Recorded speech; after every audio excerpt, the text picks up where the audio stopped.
बादलों की ओट से सूरज निकलने वाला है, सफ़र जारी रखे मेरे दोस्त, आपका वक्त बदलने वाला है।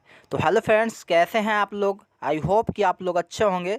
तो दोस्तों, आज की इस वीडियो में स्पेशल पैरामेडिकल का साइंस एंड जीके का मोस्ट इम्पोर्टेंट ऑब्जेक्टिव लेकर आ गए हैं। तो आप लोग इस वीडियो में शुरू से एंड तक बने रहिएगा। उससे पहले अगर हमारे चैनल पर नए हैं तो चैनल को सब्सक्राइब कर लीजिएगा। और इस वीडियो से आप लोग को 4 या 5 क्वेश्चन सीधे एग्ज़ाम में डायरेक्ट देखने को मिल सकता है।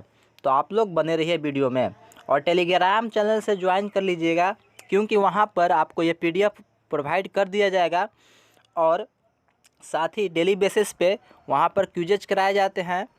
तो ज्वाइन करना ना भूलें और यह टेलीग्राम का लिंक आपको नीचे डिस्क्रिप्शन में मिल जाएगा। तो चलिए शुरू करते हैं आपकी आज की क्लास।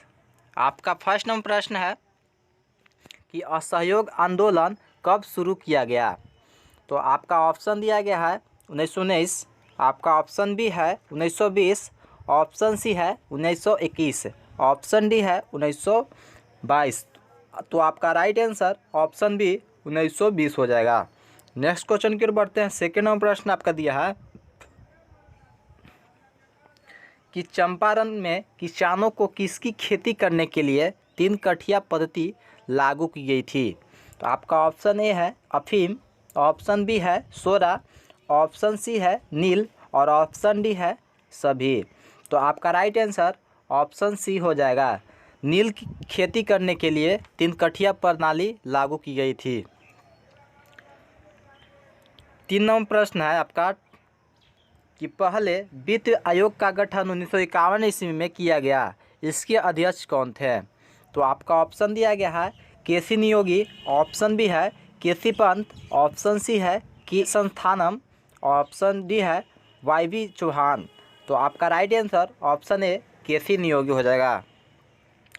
4 नंबर प्रश्न है आपका कि भारतीय संविधान किस दिन से पूर्णतः लागू हुआ? आपका ऑप्शन है 26 नवंबर 1950, ऑप्शन बी है 26 नवंबर 1949, ऑप्शन सी है 26 अगस्त 1950 और ऑप्शन डी है 26 जनवरी 1950। तो आपका राइट आंसर ऑप्शन डी 26 जनवरी 1950 ईस्वी को भारतीय संविधान को पूर्णतः लागू कर दिया गया था। नेक्स्ट प्रश्न है आपका 5 नंबर कि भारतीय संविधान सभा ने अंतिम रूप से संविधान को कब पारित कर दिया? तो आपका ऑप्शन है 26 जनवरी 1950, ऑप्शन बी है 15 अगस्त 1947, ऑप्शन सी है 2 अक्टूबर 1949 और ऑप्शन डी है 26 नवंबर 1949। तो 5 नंबर का राइट आंसर ऑप्शन डी 26 नवंबर 1949 हो जाएगा। नेक्स्ट प्रश्न है आपका 6 नंबर प्रश्न है आपका कि केंद्र सरकार के बजट के चालू खाते में व्यय की सबसे बड़ी मद क्या है? तो आपका ऑप्शन है रक्षा व्यय, ऑप्शन बी है किसानों को सब्सिडी, ऑप्शन सी है कि सामाजिक सेवाओं पर व्यय, ऑप्शन डी है ब्याज भुगतान। तो 6 नंबर प्रश्न का राइट आंसर ऑप्शन डी ब्याज भुगतान हो जाएगा। 7 नंबर प्रश्न है आपका कि देश का सबसे बड़ा वाणिज्यिक बैंक कौन सा है? आपका ऑप्शन है आईसीआईसीआई बैंक, ऑप्शन बी है भारतीय रिजर्व बैंक, ऑप्शन सी है भारतीय स्टेट बैंक और ऑप्शन डी है एचडीएफसी बैंक। तो आपका राइट आंसर 7 नंबर प्रश्न का ऑप्शन सी भारतीय स्टेट बैंक हो जाएगा। 8 नंबर प्रश्न है कि रंगीला किस मुगल बादशाह को कहा जाता था?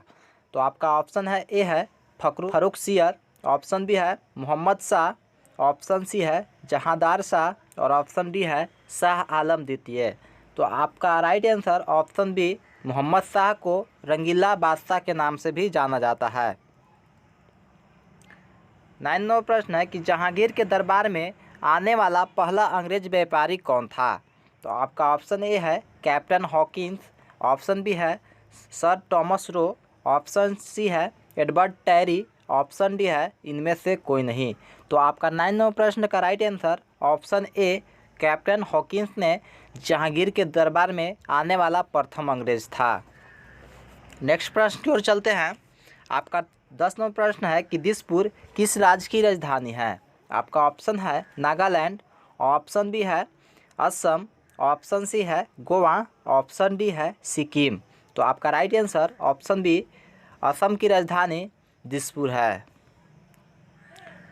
आपका 11वां प्रश्न है कि साइलेंट वैली स्थित है, यानी साइलेंट वैली कहाँ में स्थित है। तो आपका ऑप्शन दिया गया है कि असम यानी Assam, option B Kerala, option C Africa और ऑप्शन डी आंध्र प्रदेश में। तो आपका राइट आंसर 11वें प्रश्न का ऑप्शन बी केरल में स्थित है। 12वां प्रश्न है आपका कि जाकिर हुसैन किस वाद्य यंत्र से संबंधित है। आपका ऑप्शन दिया गया है सितार, ऑप्शन बी है तबला, ऑप्शन सी गिटार और ऑप्शन डी वीणा। तो आपका 12वां प्रश्न का right answer option B tabla से संबंधित है। जो जाकिर हुसैन है वो तबला यानी वाद्य यंत्र बजाते थे। 13वां प्रश्न है आपका कि पीलिया किस अंग के संक्रमण के कारण होता है। तो आपका ऑप्शन दिया गया है मस्तिष्क, ऑप्शन बी है यकृत, ऑप्शन डी सी है वृक्क यानी गुर्दे, ऑप्शन डी है प्लीहा। तो आपका 13 नंबर का राइट आंसर ऑप्शन बी यकृत हो जाएगा। तो दो को याद रखना है कि वक्त जब भी शिकार करता है हर दिशा में वार करता है। तो आप लोग को आराम से पढ़ना है और अपने एग्ज़ाम की तैयारी अच्छी ढंग से करनी है। तो घबराइए मत, आप लोग को एग्ज़ाम की तैयारी बहुत ही ढंग से करवा रहे हैं। और आपका नेक्स्ट प्रश्न है, देखिए आइए देखते हैं नेक्स्ट प्रश्न। 14वां प्रश्न है आपका कि दिलवाड़ा का जैन मंदिर निम्न में से कहाँ पर स्थित है।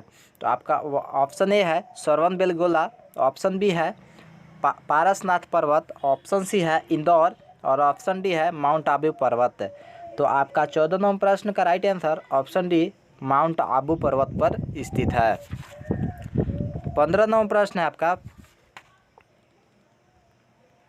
कि आकाश में नीला रंग प्रकट होने के साथ संबंधित प्रकाश की परिघटना है।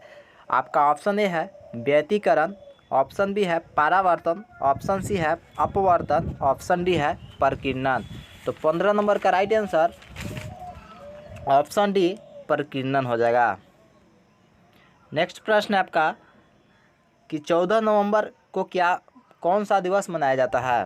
तो 14 नवंबर को कौन सा दिवस मनाया जाता है। आपका ऑप्शन ए है विश्व एड्स दिवस, ऑप्शन बी है विश्व मधुमेह दिवस और ऑप्शन सी है विश्व पर्यावरण दिवस और ऑप्शन डी है विश्व जनसंख्या दिवस। तो आपका राइट आंसर ऑप्शन बी विश्व मधुमेह दिवस 14 नवंबर को मनाया जाता है। 17वां प्रश्न है आपका कि पौधे के किस भाग से हल्दी प्राप्त होती है। आपका ऑप्शन ए है मूल से, तने से, फल से और पुष्प से। तो आपका राइट आंसर 17 नंबर का ऑप्शन बी तने से। नेक्स्ट प्रश्न 18 नंबर है आपका कि निम्नलिखित में से अधिक जलन किससे पैदा होती है। आपका ऑप्शन ए है उबलता हुआ पानी, ऑप्शन बी है गर्म पानी, ऑप्शन सी है भाप और ऑप्शन डी है पिघलती हुई पलावी बर्फ है। तो आपका 18वां प्रश्न का राइट आंसर ऑप्शन सी भाप हो जाएगा। नेक्स्ट प्रश्न आपका 19 नंबर की वित्तीय आपात स्थिति घोषित की जा सकती है अनुच्छेद 360 द्वारा या अनुच्छेद 361 द्वारा, अनुच्छेद 370 द्वारा या अनुच्छेद 371 द्वारा। तो 19 नंबर प्रश्न का राइट आंसर ऑप्शन ए 360 द्वारा, अनुच्छेद 360 के तहत वित्तीय आपात स्थिति घोषित की जा सकती है। नेक्स्ट प्रश्न 20 नंबर आपका है कि निम्नलिखित में से वह व्यक्ति कौन है जिन्हें भारत का राष्ट्रपति बनने से पहले भारत रत्न का अवार्ड मिला था। आपका ऑप्शन ए है doctor Zakir Hussain, option B है doctor Rajendra Prasad, option C है doctor S Radhakrishnan, option D है बीबी गिरी। तो आपका राइट आंसर 20 नंबर प्रश्न का option C doctor S Radhakrishnan. 21वां प्रश्न है आपका कि मनुष्य के रुधिर यानी रक्त का पीएच मान क्या होता है। आपका ऑप्शन ए है 7.4, ऑप्शन बी है 6.4 और ऑप्शन डी है 8 और ऑप्शन डी है 10.5। तो आपका राइट आंसर ऑप्शन ए 7.4 हो जाएगा। रक्त का पीएच मान 7.4 होता है। 22वां प्रश्न है आपका कि मनुष्य के शरीर में सबसे लंबी कोशिका कौन सी होती है। तो आपका ऑप्शन दिया गया है हाथ की कोशिका, मस्तिष्क की कोशिका की तंत्रिका कोशिका की इनमें से कोई नहीं। तो आपका राइट आंसर 22वां प्रश्न का ऑप्शन सी तंत्रिका कोशिका सबसे बड़ी कोशिका लंबी कोशिका होती है। 23वां प्रश्न है आपका कि अस्थि में कौन सा लवण सर्वाधिक मात्रा में होता है।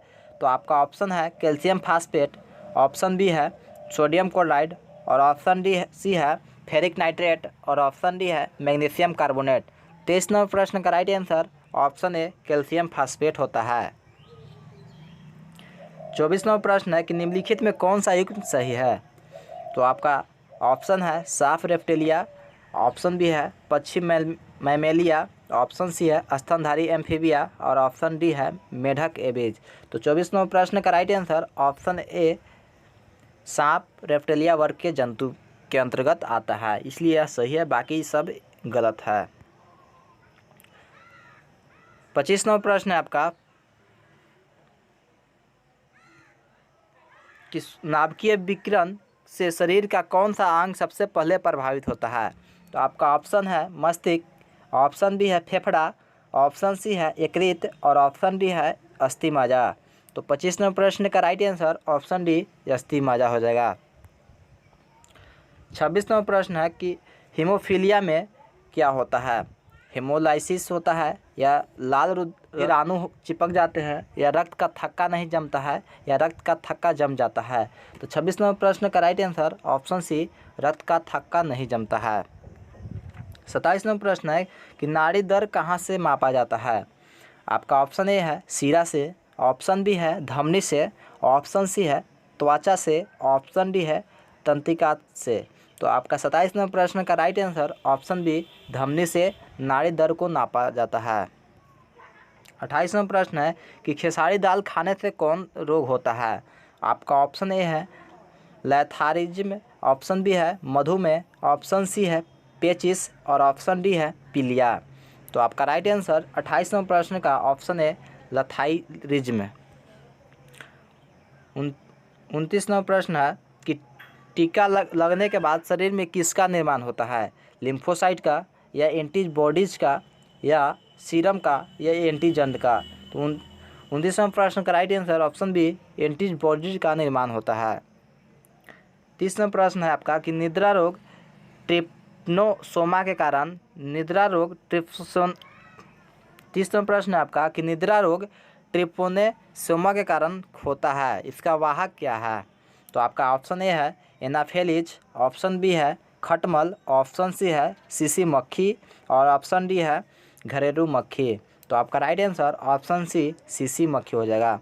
तो आज का क्लास इतना ही, और कैसा लगा आज का क्लास तो आप लोग कमेंट बॉक्स में कमेंट कीजिएगा, और जो भी प्रॉब्लम हो आप लोग कमेंट बॉक्स में पूछ सकते हैं, और नहीं तो फिर टेलीग्राम चैनल पर पूछ सकते हैं, जाकर वहाँ पर कमेंट कीजिएगा। और आज के लिए इतना ही, चैनल को सब्सक्राइब कर लीजिएगा, ज़्यादा नहीं कहेंगे। अगर अच्छा लगता है मेरा कंटेंट तो चैनल को सब्सक्राइब करना ना भूलें। और आज के लिए जय हिंद।